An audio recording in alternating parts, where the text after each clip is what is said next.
Hey, what's going on, guys? What's going on? My name is Dr. Boyce Watkins. Welcome to drboycetv.com, the home for intelligent Black people. We're going to talk about Cornel West, and Cornel West is having an interesting beef with Harvard University. And because I like Cornel West, I decided I would kind of pop into the beef and give you some information on what's going on here. Apparently, Harvard University doesn't feel Cornel West is good enough to receive tenure. Now, Harvard has given tenure to hundreds, maybe thousands of white professors through the years, but for some reason, one of the greatest Black intellectuals in the history of all mankind is not considered to be good enough. So we're going to break all this down and talk about the tenure process, Black scholars, and how many Black scholars actually get intellectually kidnapped by the white supremacist educational system within academia. And we're not just going to talk about it. We're going to break it down in an honest way. So buckle up your seatbelt, get comfortable, hit the thumbs up button. We're going to get started on drboycetv.com right now.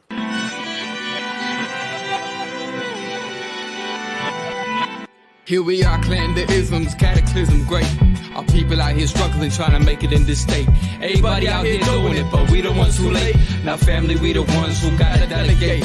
Get that money in the power, never be fake. Stick to cosign for 3. What did he say?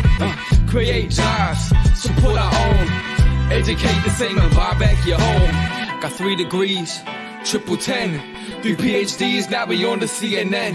DBTV, let's talk about negligence. Ignorance is bliss, but we can turn it to intelligence. Believe none of what you hear, half of what you see. Let's break it down here on Dr. Boyce TV. Here we are. Hey, what's going on, guys? My name is Dr. Boyce Watkins. Welcome to drboycetv.com, the home for intelligent Black people. I want to talk about Cornel West. And Cornel West is a guy that I know personally. I've known Cornel West for many, many years. He's been a scholar that I respect immensely, whether I agree with him or not. There are times where we might disagree because, you know, I'm more of an economics guy. He is more on the left. He's a little bit on the left of me. I'm more of a Black nationalist. He has some political leanings that don't necessarily work with me, but that's what diversity of perspective is all about. And Cornel West is my brother. And so Cornel West, he's having some trouble at Harvard. It's very surprising. Dr. Alicia, my beautiful Black fiance, who is a full professor of social work, by the way. She's a scholar just like I am. She sent me this article about Cornel West not getting tenure at Harvard. I was very surprised. I didn't know. I just assumed that was a foregone conclusion. I really want to understand what the deal is with that. I haven't talked to Cornel in a long time, but I was confused. I said, wait a minute, he's Cornel West. Yeah, I mean, there's not a single scholar I can think of at Harvard or anywhere else that is more recognized and more respected than Dr. Cornel West. He's literally going to go down in history. He's literally a walking manifestation of one of the greatest Black thinkers in the history of all mankind, and he's not good enough to get tenure. Haven't you given tenure to hundreds, if not thousands, of white people? What's wrong with you? Because this really makes me wonder how smart you guys really are. If you can sit next to a Black man who is one of the most recognized thinkers in the history of all mankind and say, well, you know, he's not good enough. He's kind of mediocre. Okay. That's political. That sounds kind of strange, but I know academia pretty well. I know academia the way a man knows his ex-wife, and I spent some time in that system. So I'm going to kind of give you some perspective on this. Do me a favor, hit the thumbs up button, share button, and subscribe button. I'm going to read some of this from the Huffington Post, and I don't understand it. And I'm going to tell you why in a minute. I really want to know more detail about what's going on. It says author and racial justice activist Cornel West said Harvard University denied his request to be considered for tenure, calling the school's decision political in tweets published early Friday morning. Quote, now pay attention, listen to this. After being tenured at Yale, Harvard, Princeton, Union Theological Seminary, the recent Harvard denial of a tenure process strikes me as a political decision I reject. Okay. But you just said, that's what I'm confused about. He says, after being tenured at Yale, Harvard, Princeton. So it sounds like he's saying he is tenured at Yale, in Harvard and Princeton theology. I don't know. Let me keep reading. Maybe it'll clear itself up. West, a professor of practice and public policy with a joint appointment between the Harvard Divinity School and the Department of African and African American Studies, also suggested in an earlier tweet that the school's decision was influenced by his outspoken criticism of Israel's treatment of the Palestinians. That is true. We know what's going on when you're talking about, being critical of the Jewish community. That will get you in trouble. Let's just be clear. I mean, you see Nick Cannon. Nick Cannon literally got publicly castrated. I mean, beaten down like a little boy They got Nick Cannon apologizing for stuff he didn't even do. I apologize in advance, sir. I'd like to put some extra apologies in the bucket, master, just in case y'all accuse me of something else, man. I just want to make sure we good, so I could go back on the Masked Singer and stand next to people dressed like frogs and listen to them sing all day. I ain't got time for that. Ain't nobody got time for that. I'm sorry. No disrespect to Nick. No disrespect to anybody who thinks that that's okay. But I'm tired of black people apologizing when other people need to be apologizing to us. Give me a yes or no in the chat if you get what I'm saying. I'm tired of us apologizing when they need to be apologizing to us, and you need to be writing big fat checks to go with that. Seriously. Especially let's specifically talk about this thing with Harvard and Cornel West, because there's so much to talk about. Hit the thumbs up button, share button, subscribe button. Also, if you're interested in the Black agenda that we can build for our community, we have a lot of resources available to you that are free or low cost right at the allblackagenda.com. It's important to do this because every black person needs to invest and build wealth, because this actually links back to wealth building as a mechanism for protection and control. A lot of your black scholars, the reason that a lot of your black scholars are not out here helping the community, the reason a lot of your black scholars are not speaking to the people, they're not connecting with the community, is because they've been intellectually hijacked. They've been intellectually kidnapped. They've been put on slave boats and taken away to academia and basically locked away in these offices writing research papers that nobody's ever going to read except a bunch of white people. Seriously, that's what's going on. You have some of the most brilliant, most well-trained black people. And I know this because, remember, I was on the faculty at Syracuse University for 13 years. I was hot stuff. I mean, I was the only black person, the only African-American on earth that I know of, male or female, to get a PhD in finance when I finished my doctorate in 2002. So you don't get to that level by being lazy and being average. I studied 8 to 10 hours a day, 7 days a week, including Christmas, for about 8 or 9 years straight. That's how serious I was about my game. I don't play it. When I do something, I do it right. And I was one of the best in the world at what I do. I still am. And I can tell you, when I went into academia, I was stunned. I was absolutely stunned by the depths to which racism is allowed to exist within that space. I was blown away. And one of my theories on this is that this racism that exists within academia is largely a function of the fact that there's no regulation and oversight to make sure that they're doing what they're supposed to do. It's a lot like the prison system. A lot of crazy racism happens in the prison system.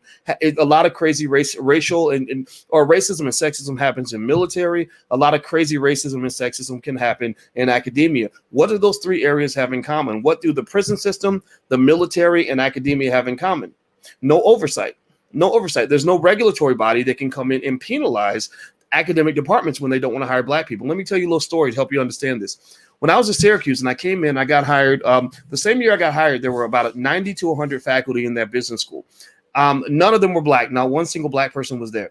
Now, in academia, having a mentor is really important. It's very difficult to make tenure and do all this other stuff when you don't have somebody to vouch for you and help you out. Like Alicia made tenure at her university because she had a black woman that went to bat for her, that fought battles for her, that would go into board meetings and say, you're not going to do that to her. I didn't have any of that, right? So I'm in there all by myself. It was kind of a crazy time, but I'm a tough man. I can deal with that. I've been dealing with white folks my whole life. They don't scare me. I'm smarter than 99.9% of them. And so here's the thing. We went in this environment and there's no black people here. And the myth that's kind of fed to you, and this links back to Cornel West and Harvard, the myth that's consistently fed is that they can't find qualified black people. That, we search high and low, we search the whole universe, we search all surrounding planets, we search Mars, Jupiter, and the Alpha Centauri system, and we can't find one Negro on any of those planets that is qualified to do this job that has been done by thousands of white people. Thousands of white people can do it. If finding white people that can do it is not a problem, we can find those all over the place. But finding a black person who's qualified is an impossibility, or damn near an impossibility. So I want you to process that. I want you to, I want you to process the sheer hilarity and the depth of the insult of that statement. I want you to really think about that with me for a second, because this is a platform for intelligent black people. So I'm going to encourage you to think about this. They're literally saying that there are thousands, if not millions, of white people that can do this job, but we haven't found a single black person on the planet that can do the job that all these white people have done, right? That's what white supremacy looks like. White supremacy is this idea that that it can't be because you're flawed. It can't be because you spent 400 years putting black people in a lower tier of society. It can't be your fault because you're white and Lord knows you perfect. But it's got to be black people. Black people have to be the reason that you're not hiring black people, right? And so that's obviously I reject all of that, right? Obviously that's insanity. And but racism is an insane process. Racism is built on insanity and ignorance. And you live in a country where you are trained to accept insanity and ignorance. That's why half y'all out here crazy. That's why half our people are white supremacists. Half of our people don't know up from down, right from left, because we've been trained to on white supremacy. Like I was telling you, you probably won't get reparations for slavery anytime soon, but they spend your whole life giving you preparations for slavery. So they're always going to give you preparations for slavery in the educational system. They're going to give you preparations for slavery in the media that you consume. They give you preparations for slavery when they tell you that your best chance of success is to go to some big white university where they don't even want to hire black people, like a Harvard, and go $200,000 in debt, so that half of all black college graduates are expected to die in debt. And then also you're going to be trained to go work for another white person. All these things, all these mechanisms are preparations for slavery. That literally is white supremacy. It's when you mix the secret sauce of a society and you design the whole system so that white people end up on top, black people end up on the bottom. So let me get back to this Cornel West Harvard University thing. So apparently Cornel is saying that Harvard is denying him tenure. It sounds like that's what's going on. I'm very surprised because in the tweet he's saying he was tenured at Yale and Harvard and Princeton, and so I don't know. I'm trying to figure out, like, is there some sort of nuance I'm missing here? But I'm going to read more of this to you, and I'm going to talk more about sort of how this works. He says, quote, "Nothing stands in the way of my profound love for and solidarity with oppressed peoples wherever they are. West has indicated that he has considered leaving the Ivy League school over the situation, according to the Boston Globe, which first reported on his tenure track status." Well, let me just say this. I personally think that he should leave. I think that threatening to leave is different from actually leaving. I think also, one of the problems that many people run into, like a Cornel West, is that you're a valuable asset to the world, right? You're a valuable commodity to the world, but you're not valuable in that world. And this is racism for sure. You can call this white supremacy, but remember, white supremacy exists within systems run by white people. Like, so for example, I know a lot of black people, black men and women. Some of you in here, give me a yes or no if you have your own business.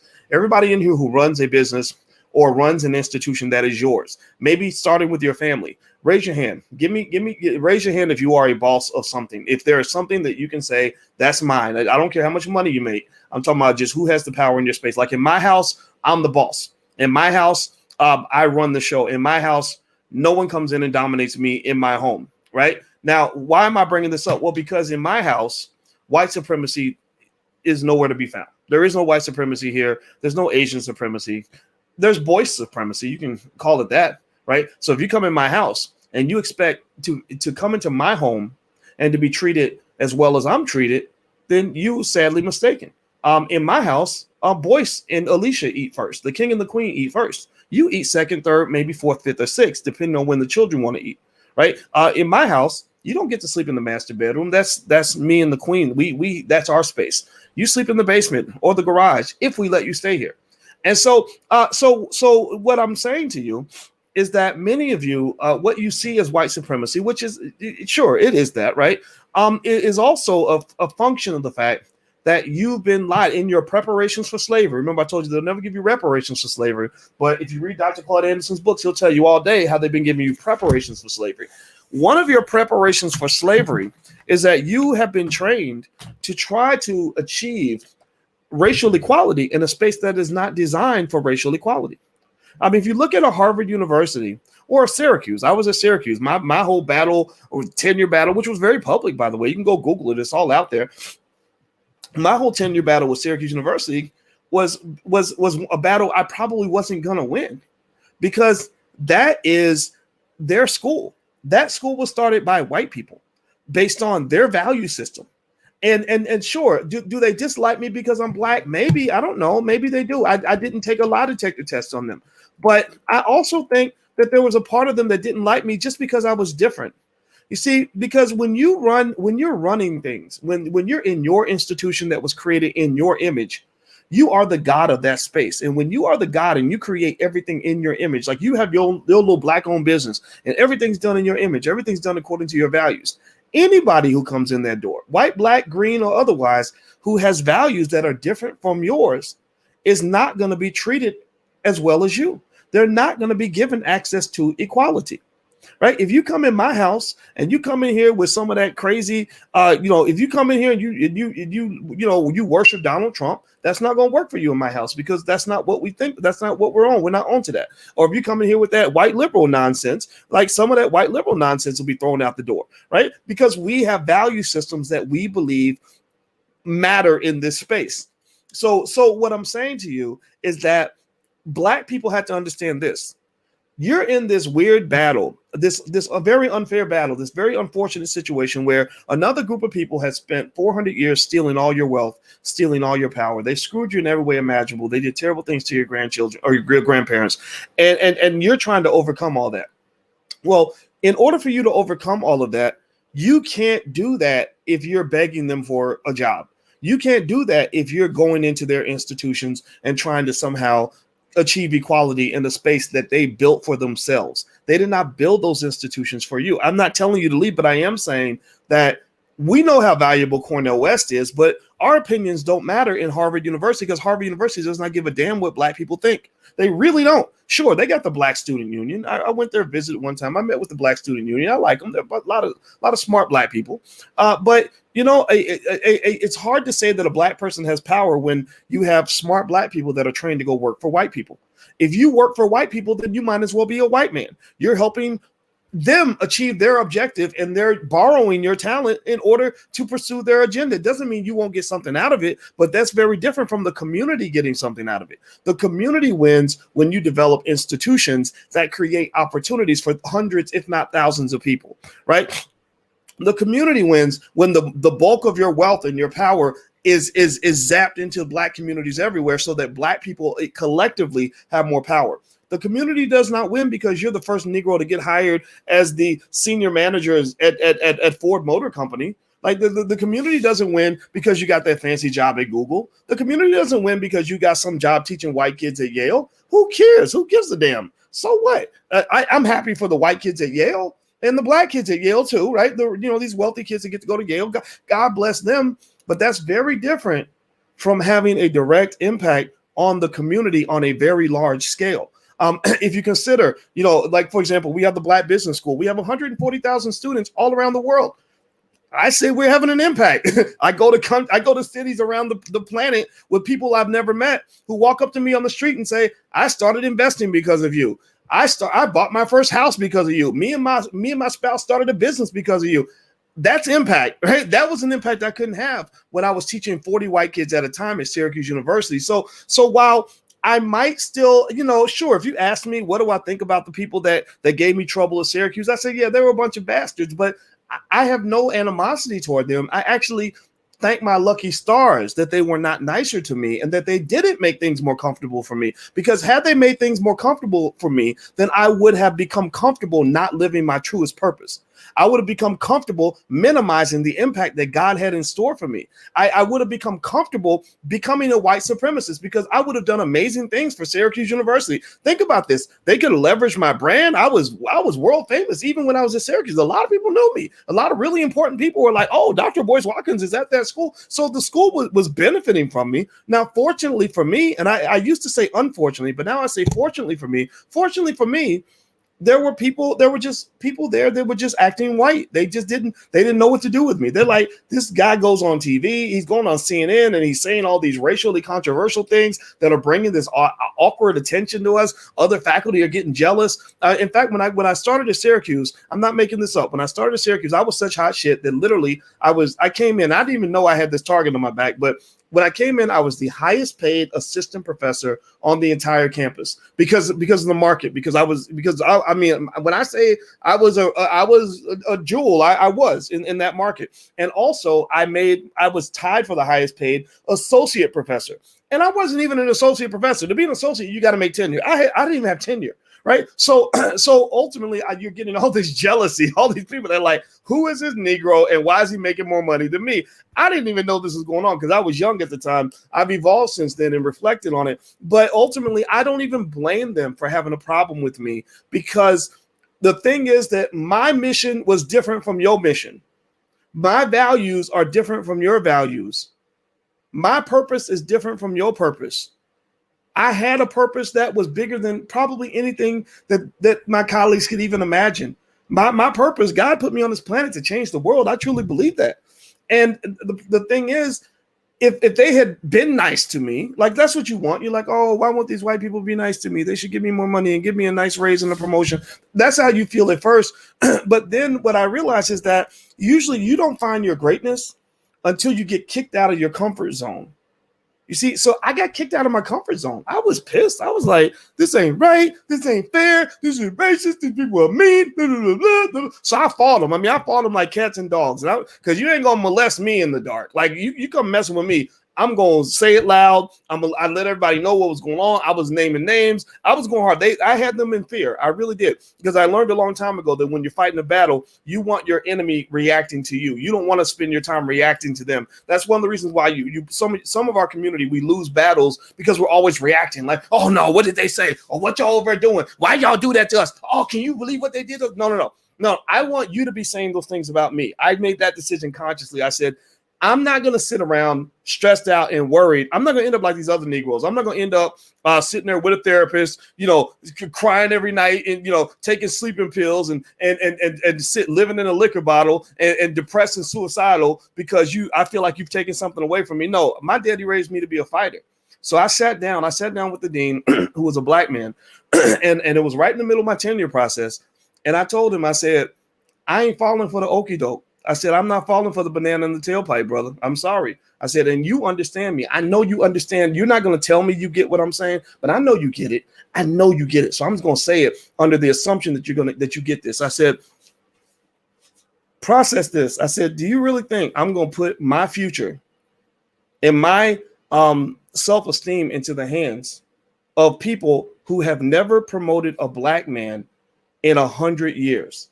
Do you really think that I can look at people like that who are clearly they've shown that they're unqualified to evaluate black talent? They have no ability to even know what a talented black man looks like and shit. I mean, don't get me wrong. I like to say, I'd like to try to remind myself to be humble, but I knew I was the shit. Like I know how hard I work. So I'm like, I'm not average, and you're not going to convince me that I'm inferior.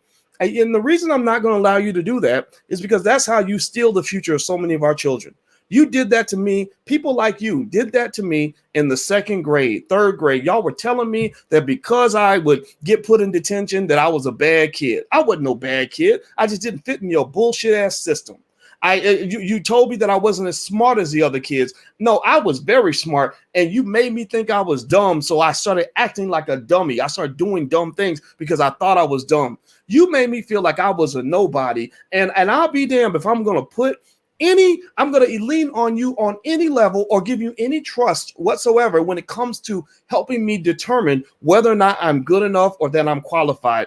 I'm going to go ahead and make that decision for you and say that the reason you cannot identify my greatness is because you are unqualified, and I have the evidence to prove it. I have 400 years of receipts to show that you are the poison of racism, the poison of your toxic thinking that you've been infected with by your ancestors, that poison, that documented poison, has made you incapable of identifying black talent when you see it. That's why when I came here, you had 90 faculty in the business school and not one of them were black. Because it wasn't because black people weren't looking for jobs. It wasn't because black people weren't sending their resume. It wasn't because black people weren't good enough. It was because when qualified black people came across you or came across your path, you didn't know how to identify them because you are the one that's unqualified. I'm not on trial. You on trial. You're going to have to handle that. So we had a back and forth. We had a battle. And so, the way my situation ended was I probably could have went to court and all that stuff. I didn't want to do that. I don't want to spend my life in court. I had more important things to do. But I did get a big check. I got a payoff from the president because she saw where I was coming from. I think that they got a little bit nervous because I had power and I wasn't scared to use it.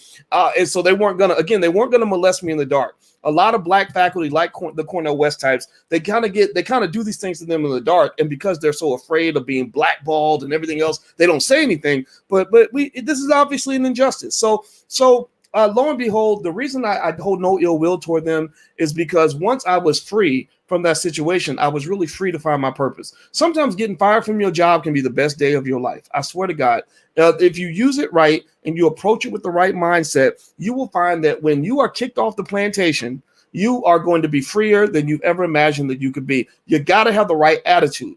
It's like being released from a toxic relationship with an asshole that you fell in love with, and you're addicted to we've all become addicted to an asshole of a person, and we love that person, and baby, please come back. And then you create some distance, and you realize that person wasn't even worthy of you. Like, you are embarrassed that you were begging that person to even allow you back into their life.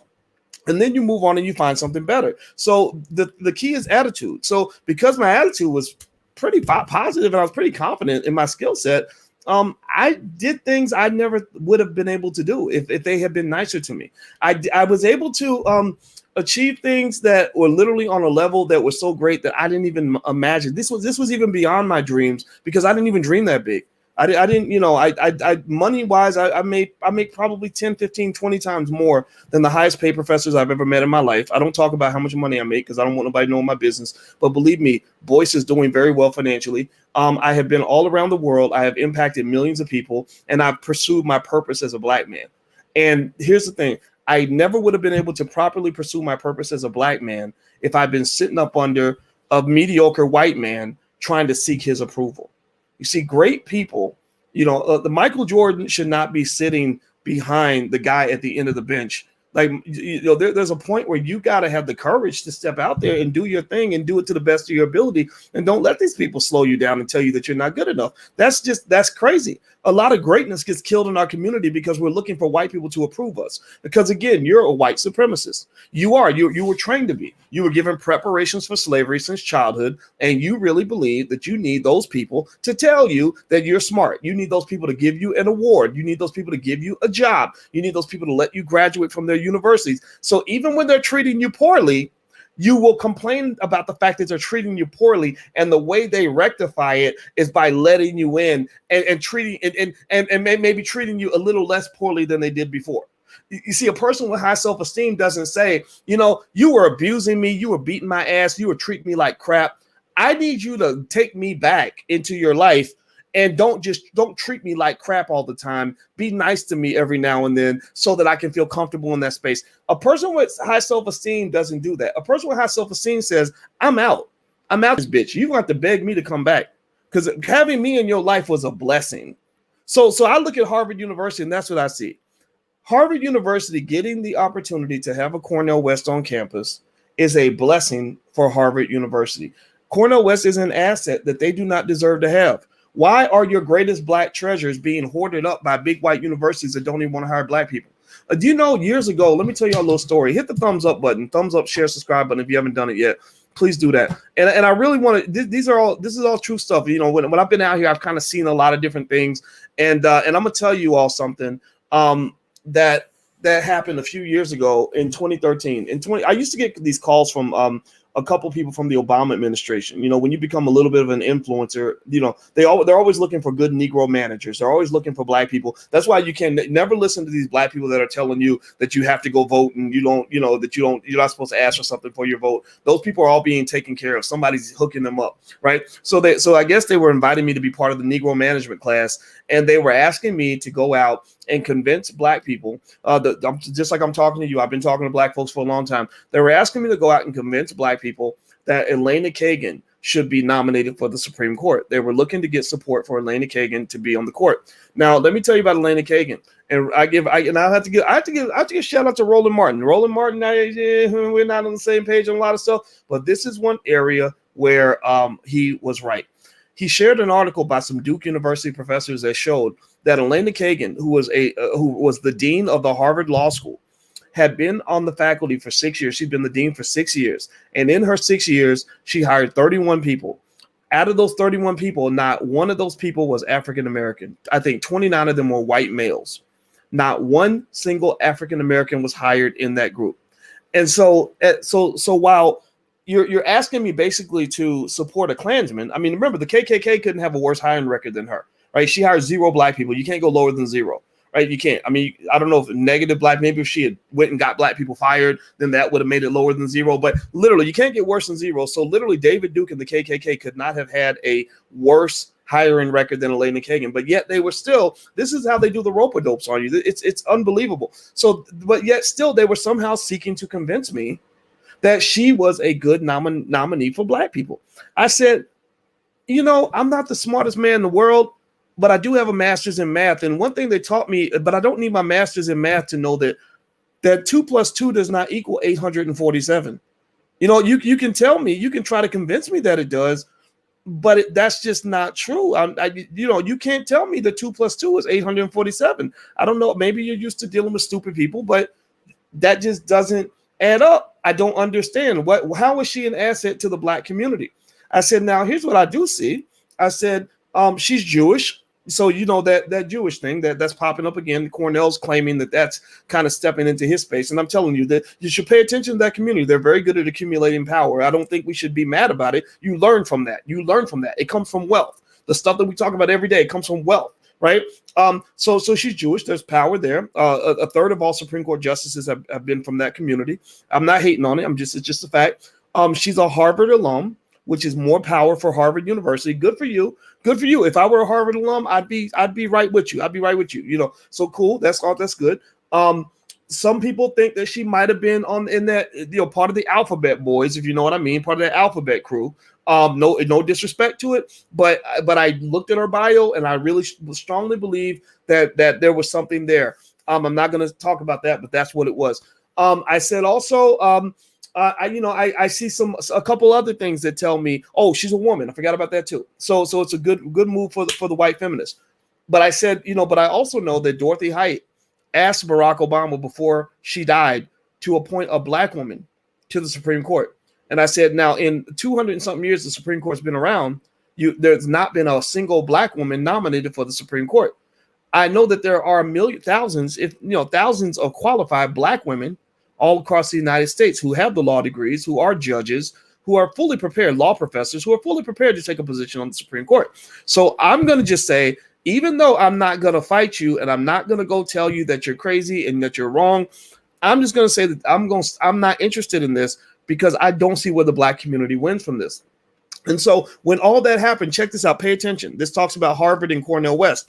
So during that same week, because of the heat that Harvard was getting from their racism in their hiring practices, that same week, their law school literally granted tenure to only the second black woman in their 200 and something year history of that school. That week, I kid you not, that week, they hired the other person was Lonnie Grenier in the 70s, and this other person was that week, the same week that we were raising hell about the fact that Harvard, that Elena Kagan didn't even hire black people, that she has a racist hiring record. That same week, they gave tenure to only the second black woman in the 200 and something year history of that school. That was not a coincidence. And to tell you how backwards some of our people can be, and education ain't got nothing to do with it. Sometimes you can be just a highly educated slave. This black woman, I don't even remember her name. I swear to God, I'm not making this up. She emails me and she's telling me that, and it's crazy to me. The mind of the bougie negro, I'll never get it. So she literally emails me and says, that them granting me tenure has nothing to do with the controversy, and we've been in negotiations for months, and this is this has nothing to do with what you all have been saying, and blah blah blah blah. And I said, I gave her the intellectual version of Negro, please. I'm like, are you serious right now? Like, you really? I said, so think about this. They've been negotiating with you for a year, and y'all haven't been able to come to an agreement. Why do you think that is?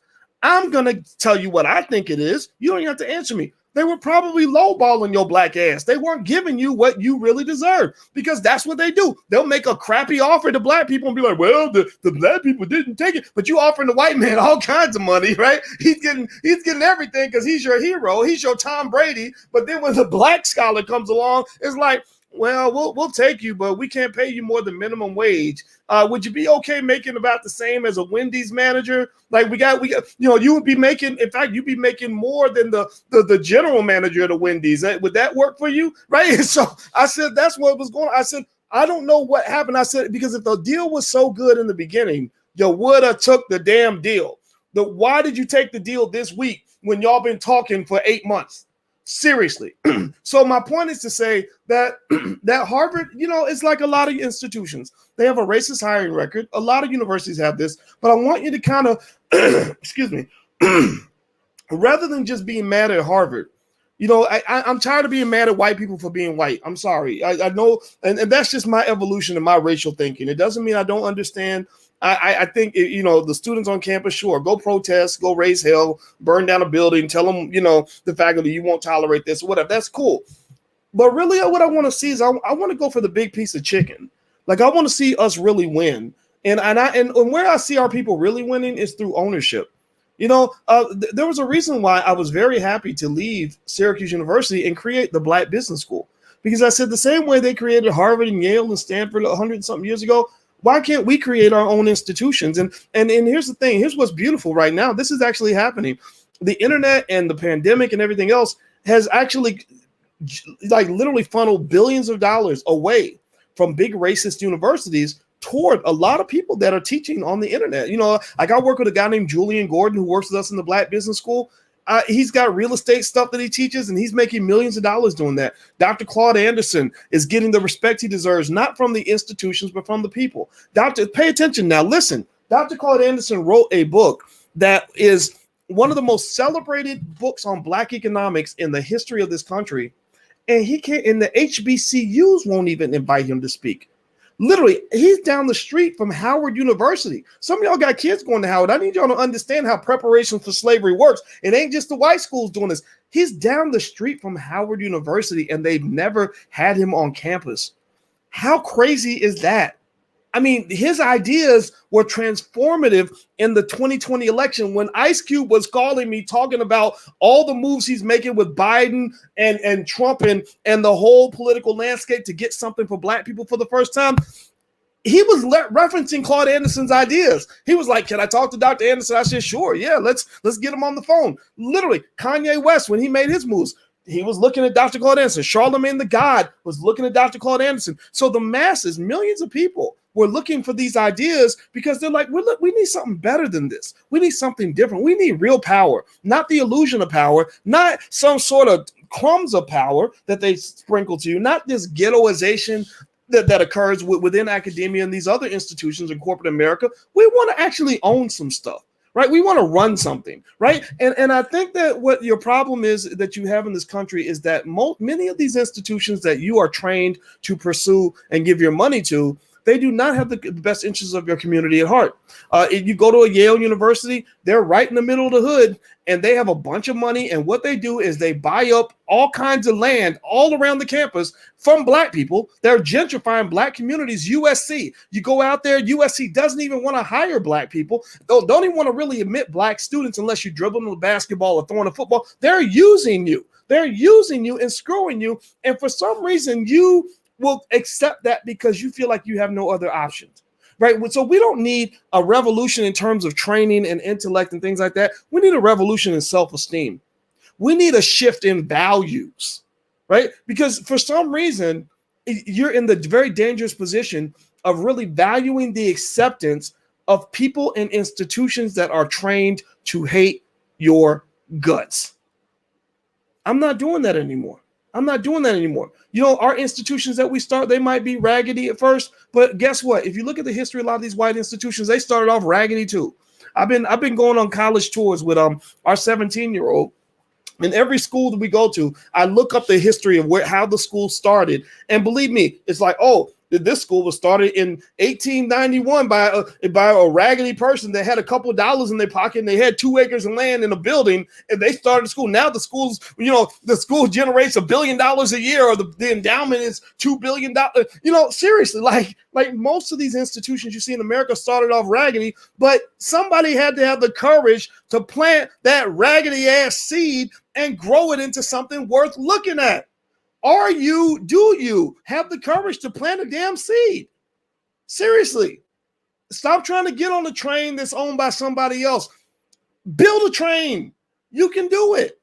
Or at the very least, teach that to your children. Teach them that it's not acceptable to go into spaces where you're not accepted. It's not acceptable to go into spaces where you're disrespected. And I'm tired of reading about all these campuses where they're like, oh, they're so racist here. They named a building after a racist and it's really infuriating. Well, this professor's I get all that, but you playing the wrong game, homie. That's why you're losing. You're playing the wrong game altogether. So anyway, do me a favor, hit the thumbs up button, hit the share button, hit the subscribe button. Let me just keep going. Let me just finish up on this Cornel West thing. Here's the deal. So Cornel West deserves tenure at Harvard. I don't know what this whole situation is. I'm reading more here on the Huffington Post. They said it's once again. So Cornel says here on the Huffington Post, he says it's once again this issue of just not putting up with being disrespected. And he let's see here. He says, is Harvard a place for a free black man like myself, whose Christian faith and witness put equal value on Palestinian and Jewish babies, like all babies, and reject all occupations as immoral? Now, again, I love Cornel West so much, and I find him to be one of the most wonderful and authentic people that I've ever met. I've spent a significant amount of time with him. I've talked to him on the phone. But one thing I'm going to add to that, though, is I kind of think that at some point we really have to be okay with kind of putting our people first, right?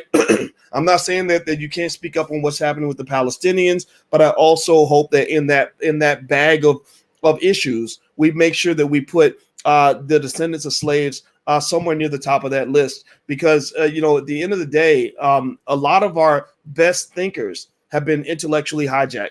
They've been kidnapped. They've been put on slave ships and taken off to academia or to wherever, or to corporate America, and they're building institutions for other people. They are stuck in the grasp of various forms of capitalist slavery, starting with that student loan debt. When you get your preparations for slavery and you're taught to go to a big white university that doesn't even want you there and give them all your money and all your family wealth, and you're in so much debt that you can never get out. So you got to work this other job working for another white man to try to pay off this debt that you accumulated from the first white man who screwed you financially, and then you hopefully will pay some of it off before you die, right? You're literally, unfortunately, in many cases, you're an educated, high-paid sharecropper. That's how sharecropping works. Sharecropping, again, my PhD's in finance, so I can tell you how financial slavery works. It's a very sneaky sort of thing. Basically, if you put someone in so much debt that they can never get out, they're literally swimming in quicksand for the rest of their life. They're literally giving value. You're extracting value from that person for life, because in the sharecropping system, you're making more money from the sharecroppers than the sharecroppers are making for themselves. So what black people have to really kind of learn and understand in this game is that there's a difference between working hard and achieving so-called success and adding value to your own life and to your own community, versus achieving so-called success where you get a couple of trinkets and a little bit of status, but most of the value is going to another community outside of your own. So long story short, when you talk about Cornel West, I hope he gets tenure. I think that this is obviously white supremacy 101. I think that the way a lot of white supremacy, systematic racism works in these institutions is it's not so much a matter of blatant racism. That's why it sneaks under the radar, because a lot of liberals are very guilty of this. If you're white and you're liberal and you're trying to understand blackness, just know we're pissed off at you too. Because what happens is that you get this sort of very strange arrogance, this self-righteousness, this paternalism that says that I love black people so much that I'm going to help black people become just like me. Well, black people don't want to be just like you. We don't necessarily have the values that you have. We don't have the preferences that you have. We're not trying to do what you're doing. We don't want to spend our time working on the problems that you have, because we got different problems. So while you might think it's important to go out and save the whales and protect the earth from environmentalism, or make sure puppies have warm places to go when there's a freeze out, which I get all of that. There are many of us who have a different set of agendas, right? We're trying to get our daddy out of prison. We're trying to go clean up that hood that we came from. We're trying to go create some businesses so that our mama, daddy, and little cousin them can have a place to work and have some pride and dignity in their life, right? We're trying to help our auntie get off drugs, maybe. I don't know what your problem is, but we're trying to rebuild our families after Joe Biden's mass incarceration destroyed black families everywhere. We have a whole different set of values and a whole different set of objectives. And so when you go into that space, right, and you let's say you're talking about black scholars in particular, since Cornel West is a black scholar and he's in academia, let's talk about that. So you go into this space and you are wired up and prepared as a black intellectual to solve these important problems. That was my thing. I felt like I was Superman because I put in all that effort to get that doctorate, and it was really hard. I was the only black man on the planet to get that PhD that year in finance. I kid you not. Go look it up. There's no other person to get a PhD in finance, no other African American, to get a PhD in finance during the year 2002. During that year, not ever, during that year. So I got the world on my shoulders. I'm thinking I want to save my community. I don't want to save your community. I don't want to solve your problems because I got enough problems of my own. So I come in there gung-ho, ready to go, working my butt off to solve problems in my community, and I'm getting punished for it, right? I'm getting punished for it because they weren't allowed or able to extract value that they deemed worthy from all the hard work I put in. They said, look, how do we benefit when this guy's going on CNN and saying all these controversial things about race? It's bringing this attention to the business school. We don't want this attention. Well, even if he's right, we just don't like it. And so ultimately it became a very confusing process. And I've looked back on that a lot. I've really thought about it and said, what went wrong? Like, I'm not a bad person. I don't hate white people. I don't need them around necessarily, but I don't hate them. I'm not a, kill whitey kind of person. I've never been that kind of that kind of guy. But, but what it was there was a conflict in values. There was this idea that, a lot of times you have a lot of what I call fake diversity. A lot of institutions will say, we will allow anybody in of any background. We will allow a black person in, and we can overlook the fact that you're black. Like as long as you do what we do, say what we say, act like we act, believe what we believe, then we'll let you in. That's easy diversity, because then at that point, you're actually getting an asset to the institution in the sense that now you've got a black person who will simply replicate the talking points of a white person, right? And liberals do this all the time. Liberals love, this should just be clear, liberals love black people who talk like them, right? Conservatives love black people who talk like them. If you were black and you showed up to, everybody wants to make the Capitol riots, for example. Everybody says that's about white supremacy and racism. Okay, fine, you can believe that, but here's what I'm gonna bet you. I bet you that in that crowd, you had some black people who were hardcore Trump supporters, who just said, Trump, the stop the steal, the election was taken, Trump, I love Trump. And I bet you that those people were treated as well as any white person in that crowd, because they said, this is great. Now we can really prove we're not racist because we got a black person who is simply repeating the things that we're saying already. The same thing is true on the liberal side. The liberals love black people who talk like the liberals. So if the liberals are all hyped up about immigration, and you go on CNN and you say, well, we need to, legalize immigration for everybody, right? You do a Van Jones or an Angela, whatever her name is, the lady that screams and hollers all the time. I forgot her name. Angela Rye, right? If you do that, then yeah, you're going to be loved. You're going to Stacey Abrams. They love that stuff, right? But there's a difference between the Stacey Abrams kind of black versus the Malcolm X kind of black. How about that? How about we go there with the Malcolm X type of black? Malcolm X was B1. Malcolm X said, you know what? Whatever issue agenda you have, it's not as important as our agenda. We put ourselves first. You come second. Maybe we're aligned on some level, but I'm here for the black community and the black community only. And if that means that we got to disagree with you, then we're going to disagree with you. But if we happen to be on the same page, then we can work with that too.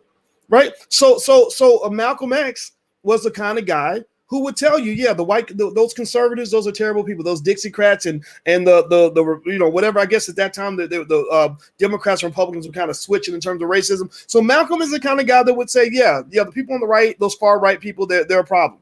But he would also do the same thing on the left, right? He did not allow his blackness to be hijacked by people that wanted to suck him into their institution and make him support their agenda, which was something other than a black agenda. So a lot of your black scholars that go into academia are incredibly ineffective. They're about as effective as a can of paint. They're as effective as a broken piece of plastic, because they take all this brain power, all this hard work, everything else, and they get sucked into these institutions where they're basically competing for tenure, which is pretty much like welfare for smart people. Tenure is a lifetime job. That's what it's, financial security, right? And so because they're seeking this financial security and they're afraid of being blackballed, They will remain silent and quiet and pretty much only speak if their white bosses tell them that it's okay to say the things that they're actually saying. So what I figured out was this. This is something that I think anybody, whether you're in corporate America, academia, or anywhere else, this can benefit you. The key to all these things, the one thing that liberates a black person in America is the ability to obtain economic security. That's it. Like literally, like if you achieve economic security, then you can give everybody the middle finger and you can still sleep well that night. Like literally the first thing that they do, because I understand how economic warfare works. America is very good at that, by the way. They do it all around the world. Economic warfare says that if you get out of line, they're going to punish you financially, right? So if you make sure you're economically secure, then they can't really touch you as easily as they can if you're dependent on them for a job. So being wired into the system is one of the biggest mistakes you can ever make if you're trying to be a free black person.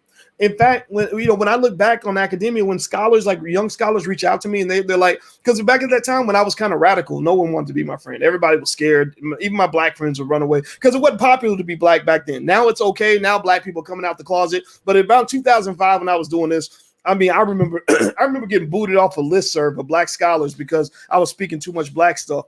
And but here's the thing, right? The thing that I tell them when they ask me, well, how do we do what you do? I'm like, well, you just figure out a way to make money so that you don't have to beg a white man. You don't have to tickle a white man's balls to pay your bills. That's it. Like, just learn how to make money, get a side stream of income. And that should have been, and think about this processes, right?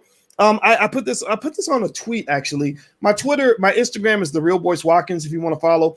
Also, my Twitter is Dr. Boyce Watkins 1. So I put this on Twitter where I said that a person doesn't know that if you invest $5 a day over a 20-year period, you would have approximately $108,000 in liquid wealth if you put that money in the S&P index fund, probably more because the stock market's done so well.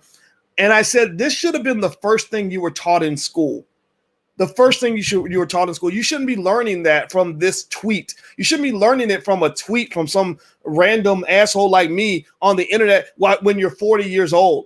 What were you learning as a child when you weren't learning the things you needed in order to be free and to survive? Well, I tell you what you were learning. You were getting preparations for slavery.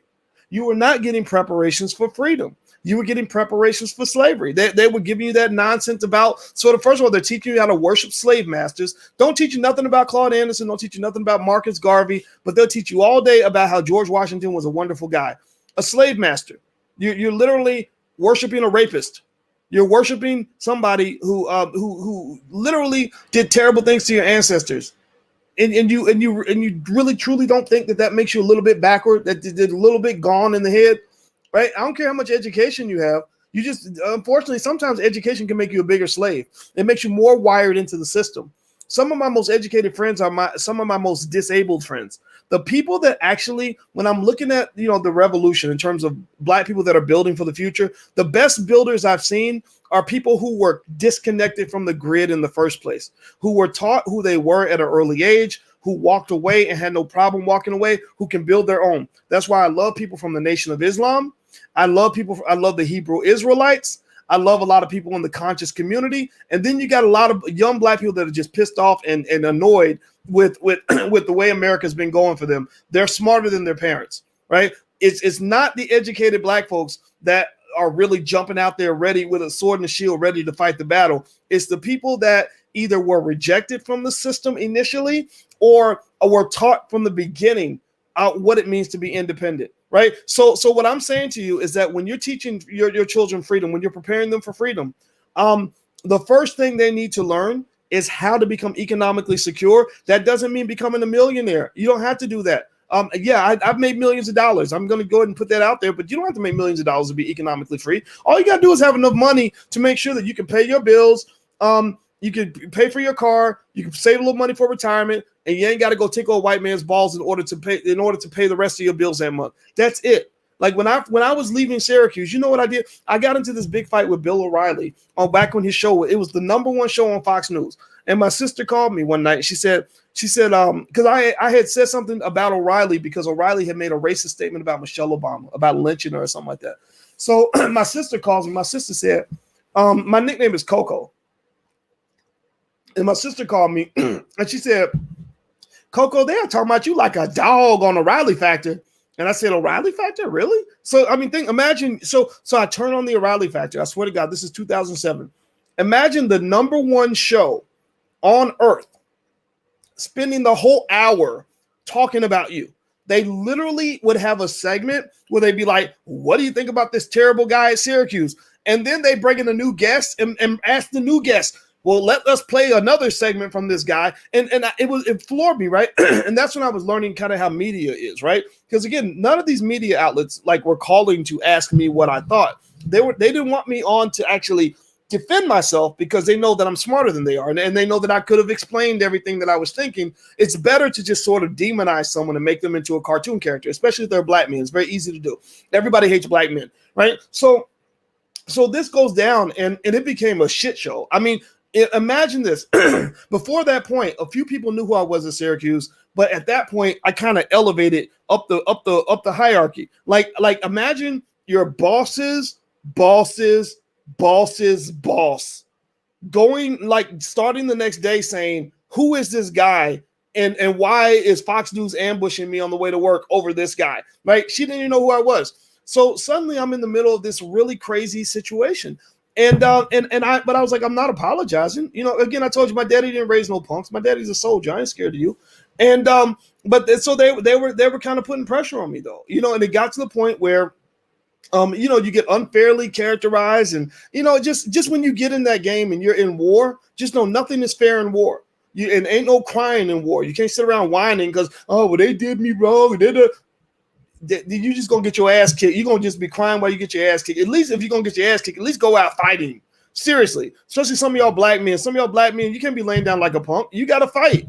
Seriously, it sucks, but sometimes you gotta be ready to fight. So I was like, I'm not apologizing for anything. But in the back of my mind, my big concern was the same concern that any black man would have in that situation, which is, man, I dedicated my whole life to getting this PhD. I am not a bad person. I work my butt off. I'm trying to do the right things. I was raised in my preparations for slavery. I was raised to believe that if you are a good person and you do good things and you don't treat people badly, good things will happen for you. And I'm kind of disillusioned. Like, man, this really sucks. I might lose my whole career because now the whole country has identified me as the dangerous black man, right? And most other black people don't want to mess with that. They were scared, right? So I had no support. And so I remember that here was the difference maker in terms of how I responded to that situation. I went to my brother and we had just started our little business and we was making a little bit of money outside of my job. It wasn't a lot of money, but it was like a little bit of money. And I said, okay, my rent is this much because I was living in the condo at the time. I said, okay, I could pay my rent. I could pay my car note. I could pay for food. I would be okay. I'll survive financially if they fire me and I lose my job. And do you know that was the difference maker? That is when I literally turned and said, F all of y'all. I'm good. And I was fully ready to go all the way to the finish line with them. Whereas if I'd been in a situation where I was more financially vulnerable, I might have had to fold. So what I'm saying to you is that when you're talking about trying to stand up to white supremacy, you got to get your money right. Because if you don't have your money right, then every time the situation calls for you to stand up, somebody's going to tell you to sit your black ass right back down. And you're going to have to do it because you were not prepared. Part of being prepared for battle means, you know, that you have to be ready. When the Tampa Bay Buccaneers stepped on the football field to play against the Kansas City Chiefs, they had to be ready. They had to have a game plan. They had to be in shape. They couldn't just show up out of shape. They had to show up with pads on. You can't go out on the field without your pads. You're going to get your block knocked off. They had to have an offensive strategy and a defensive strategy, special teams. They had to be on the same page. They had to be ready for battle. And a lot of y'all show up claiming to fight a battle, but you ain't ready for battle. You ain't mentally ready. You're not financially ready. You're not spiritually ready. So you just ain't ready. So how you going to win when you ain't ready? How the hell do you think you're going to win anything when you ain't showing up ready? You got to be ready in order to truly fight against one of the greatest, strongest, most oppressive, most systematic, and most strategic forces in the history of this earth. They made you go read Black Labor, White Wealth. Dr. Claude Anderson explains specifically how they strategized and literally created formal dogma to make sure that they kept you in slavery. Let me read this to you. Literally, this is on page 164 of his book, Black Labor, White Wealth. He says, how whites conditioned blacks they enslaved. Their goal was to teach slaves discipline. They would give them, their technique was endless hard work, tedious, dirty labor. They taught them to be inferior to whites by making sure they never saw any blacks with power. They taught them to know their place by creating the color line in Jim Crow. They taught them to be backward and childlike, which still works because a lot of your rappers are like little children. They taught them to be backward and childlike with planned ignorance and humiliation. They taught them to be fearful of their master with physical and psychological deprivation. They taught them to place the master above themselves with denial of humanity and hope. Their goal was to get them to surrender totally. And they did this with religious humility and hopelessness. They taught them to see whites as their superiors. They used masters' reward and punishment systems. They taught that they wanted to teach them to be totally dependent on them. They did this through impoverishment and marginal existence. They wanted them racially divided. They did this with destruction of the family and destruction of all racial unity. This was a system. That's what I'm saying. This was a system. This was well thought out. This was prepared. They were playing chess. So you cannot show up in a battle like that when you're not ready. Seriously, if you're thinking, if you live in a YOLO lifestyle and you're living paycheck to paycheck, and all you know how to do is ask your oppressor to give you the next check that you need to survive, then you might as well surrender right there. You are not ready for any sort of conflict that involves grown-ass people. You're just not. So what I'm gonna just say to you is when I got into that battle, and it was very scary. I ain't gonna lie. I'm telling you, like really imagine that. Like the number one show on TV is spending the whole hour talking about what a terrible person you are, and you can't even defend yourself. That was a weird position to be in. I never thought I'd be in that position. But the dividing line between surrender and fighting back was, is my money right? Do I have enough in savings? Can I survive financially if I lose my job? And once I knew that was there, I was much more prepared to fight that battle than I would have been otherwise. Right. And then if you really want to go for real with it, and this is deeper than Cornel West and Harvard. We talked about Cornel West and Harvard. If you just got here, you can go to the beginning of the video and you can see where we talk about that. I like to bring the conversation back to you. I'm not really thinking about Harvard, and I love Cornel West. Just so you know, he's a personal friend. I love this guy to the end of the earth. But this ain't about Cornell. This ain't about Harvard. This ain't even about me. It's really about you. It's about understanding how this game works. When you're talking about preparing your children for battle, you need to make sure your kids are economic soldiers. They need to understand how to start a business before the age of 12. They need to own stock when they're on the day that they're born. They need to know how real estate works.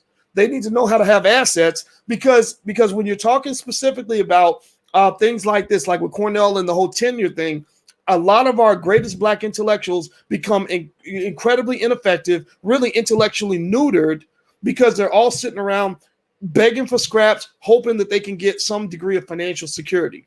Financial security isn't just something that people can give you. It's something that you can create yourself. It's especially true if you're Black. You ain't white. You ain't white.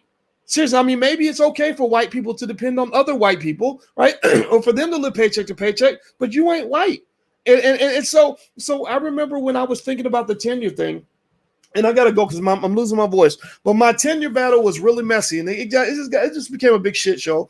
And, it was what it was. I'm not even mad about it. I swear to God, I'm not mad about it because I did so much better in my life because I left that situation. But I'm gonna tell you this. Here's what my thinking was.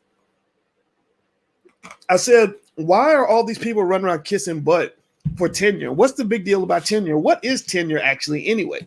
And I said, tenure is just financial security.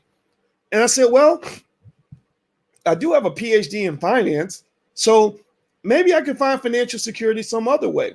And so I said, okay, so I can get financial security by getting tenure and going through, all the hell of kissing enough asses to hope that I can get published in the right journals and get these people who've never promoted a Black person in 100 years. Maybe I'll be that one Negro in a million to get that, promotion. Or I could just go out here and figure out how to make some money. Right. And that was literally it. So what I did was I said, okay, I've been playing the wrong game. I've been in the wrong hustle. My original hustle was preparations for slavery. If you get enough education, then you can go out and get a good job and you can make good money. But I said, no, the real hustle I should have been taught at an early age is if I learn how to go out and build wealth as an entrepreneur, then I can actually be free. I can pay my own bills. I don't have to get up and go work for anybody if I don't want to. So I dedicated my life to that. I literally switched over to a new PhD program and said, I'm going to start from the beginning. I'm going to learn everything I need to learn about how people make money. What are all the different ways that people are making money? Because there are thousands of people that are doing this, thousands of people that become millionaires every year or whatever. I can become one of them. I can figure out how to make money too. And I've done that. You know, I have my family business and we have our family estate plan and I have made I make more money in a week than a lot of these professors make in a year.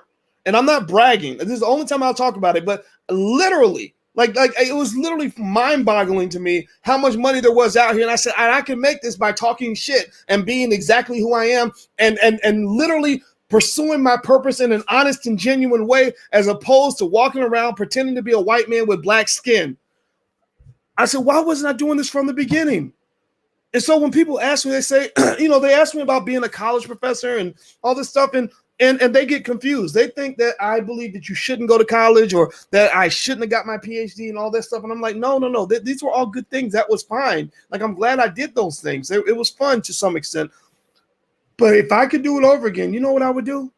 At the age of 18, I would spend all my time learning how to run businesses and make money. That's it. I would literally obsess myself with that one thing. And because if you do that at an early age and you just figure out literally $5,000 for most black people, $5,000 a month is the difference between freedom and slavery. It's not hard for an entrepreneur to make $5,000 a month, literally. So that's all I'm going to say. A lot of you, if you're teaching this to your kids, please raise your hand. I like to believe, I'm very, very proud. I see a lot of people, young people doing it now. I'm so proud of this. I mean, there's nothing I ever could have done working in Syracuse that would have compared to the pride I feel in what I'm seeing with young black people, the young brothers, the young women. I see, I meet these guys from, whether it's Earn Your Leisure or I met the Wall Street Trapper the other day. I talked to guys like Jay Morrison, a lot of people that are really embracing this wealth thing. And it makes me super proud. I'm so proud to have been a small part. I talked to a lot of you who tell me about houses you bought, businesses you start, investing that you're doing. And I'm telling you, this is the power play of our generation. This literally is the one thing that's going to make your mark in history. This is what's going to cause your great-grandchildren to look back and say, you were part of the golden era. You were part of something special. Like you literally, this is when black people were winning Super Bowls. Seriously. So I just want you to continue down that path and screw these damn people. And when it comes to white supremacy, I want you to show up ready to fight head to head, ready to compete. You can't beg your way to power. That much we know. So you got it. Give me a yes in the chat if you got what I'm saying. Thank you all for listening. I'm gonna go upstairs because Alicia is waiting for me. We're gonna watch some Star Trek, and we're she's a professor like me, so we sit and we do nerdy stuff like that. So we love to watch Star Trek Discovery. It's really good. So hit the thumbs up button, please. And also, if you want to get a free copy of my book, It Takes a Village to Raise the Bar, you can go to allblackeconomics.com. You can also get a lot of free stuff from us. So go to allblackeconomics.com. The URL is on the screen. If you can hit the thumbs up button, share, subscribe button before you go, I would greatly appreciate it. And I will talk to you soon. Have a good night. Ooh, my voice is gone. I'll see y'all later. Be good. Peace.